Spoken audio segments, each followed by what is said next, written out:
Leaving Cert History students, let's chat about the Sunningdale Agreement.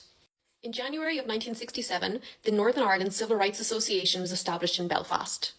On the 28th of April 1969, Terence O'Neill resigned and later claimed that a series of explosions planted by the UVF at electricity stations and reservoirs across Northern Ireland quite literally blew me out of office. In August of 1969, we have the Battle of the Bogside, and this is seen by many as the start of the Troubles in Northern Ireland. Locals of the Bogside area of Derry erected barricades to stop an apprentice boys' march. British troops arrived in Northern Ireland to take over from the RUC. In 1969, the Provisional IRA was established, and the following year in 1970, the SDLP was created. The Prime Minister of Northern Ireland introduced internment as tensions in Northern Ireland continued to escalate and violent incidents continued to increase. In 1972, we have Bloody Sunday, so British soldiers opened fire on protesters and they killed 13 civilians. 7 of those were under the age of 19. British Prime Minister Heath dissolved the Parliament in Northern Ireland and direct rule was introduced. Direct rule was only ever meant to be a short-term solution to Northern Ireland's problems, and the Sunningdale Agreement was the first attempt to find a peaceful resolution to the problems in Northern Ireland and restore a parliament back to Belfast again. In 1972, William Whitelaw, the Northern Ireland Secretary, called for a meeting of all parties there. A border poll was held to ease unionist worries, however this was boycotted by nationalists, but the unionists that did turn out, they voted 97.8% in support of remaining part of the UK. So the whole reason behind this border poll was basically to reassure unionists that their position within the UK was not going to change, that position was safe, and hopefully it would pave the way for discussions moving forward. So a white paper or government report was issued by Whitelaw and it had 4 key components.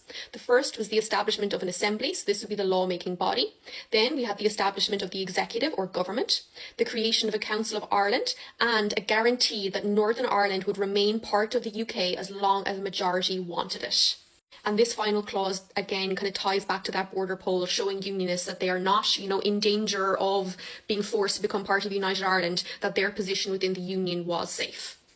Brian Faulkner and more moderate unionists, they agreed to this white paper and they pledged their support to it, and they became known as pledged unionists. There were, however, many unionists who were against the white paper, including Ian Paisley and his DUP, William Craig and his Vanguard Party, the Orange Order and the unpledged unionists who were led by Harry West. The SDLP welcomed the white paper but with cautious support. Republicans rejected it as it reinforced partition. An election was held and it showed that 64% of people were in favour of power sharing, with 36% against. The unionist results, however, were more divisive. So there was 26 seats for anti-white paper candidates and 24 seats for pro-white paper candidates. Faulkner was met with extreme difficulty in trying to unite unionists within his own party and more extreme unionists. Talks surrounding the agreement now began.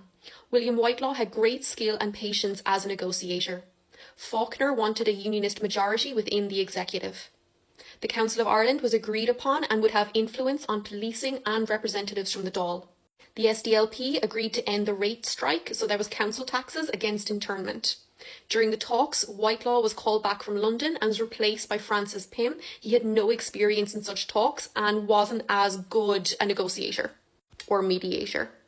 On the 6th of December, there was a meeting in Sunningdale, Berkshire. Liam Cosgrave, who was Taoiseach, along with Garrett Fitzgerald and Conor Cruise O'Brien, attended. John Hume from the SDLP was the chief negotiator for the Nationalists, and he manages to get real power for the Council of Ireland, which could open up the doors for United Ireland at a later date.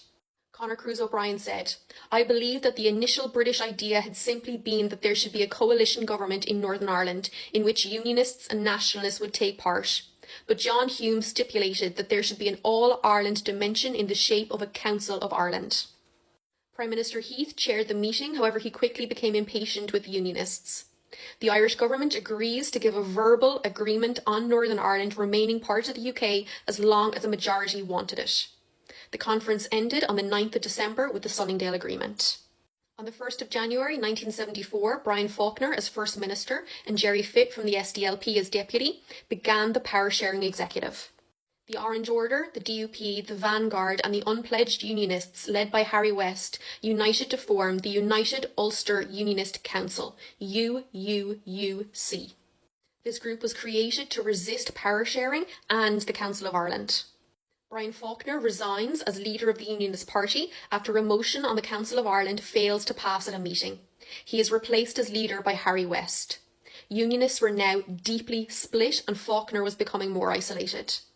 Throughout this, IRA and Loyalist attacks continued. Robert Fisk stated, "The agreement's basic unpopularity in the Unionist community was made worse by Faulkner's loss of leadership of the Unionist Party, the damaging February elections and the continuing violence."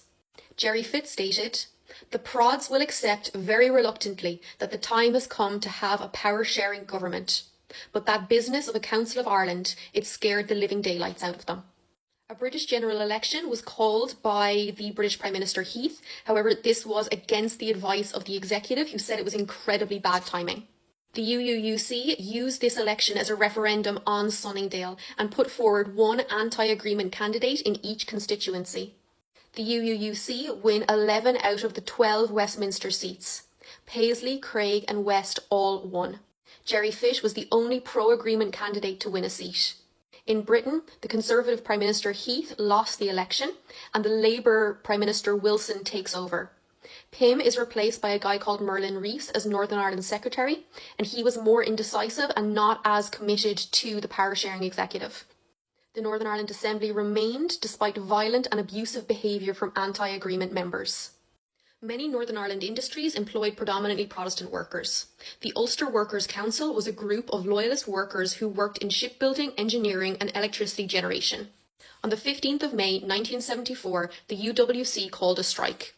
Loyalist paramilitaries became involved and workers were persuaded not to return to work. Roadblocks were established and youths armed with clubs turned back lorries delivering milk, groceries and petrol. The strikers managed to cut electricity output by 60% and factories were forced to close.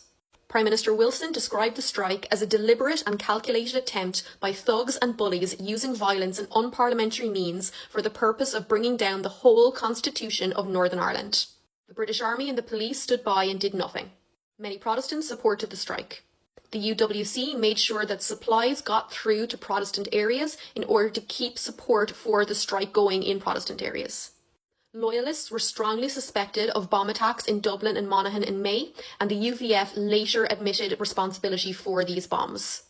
The executive in Northern Ireland was essentially completely isolated and they had no control. Rees, the Northern Ireland Secretary, failed to stop the strikes. Faulkner tried to get the Dublin government to reduce the powers of the Council of Ireland, and despite them agreeing to hold off on implementing it, it was too late. Hospitals were about to close when the executive resigned in May of 1974. The Sunningdale power-sharing executive had ended in failure. This failure can be accredited to a number of reasons. The Northern Ireland Secretary Rees was unwilling to use the police and army to stop the strike. The Labour Party under Wilson, who were in power, were not as keen as the Conservatives about the agreement. The UWC strike brought Northern Ireland to a halt. The Council of Ireland was greatly feared by the Unionists as they believed it would lead to United Ireland. Merlin Rees stated, "This wasn't just an industrial dispute, this was the Protestant people of Northern Ireland rising up against Sunningdale and it could not be shot down."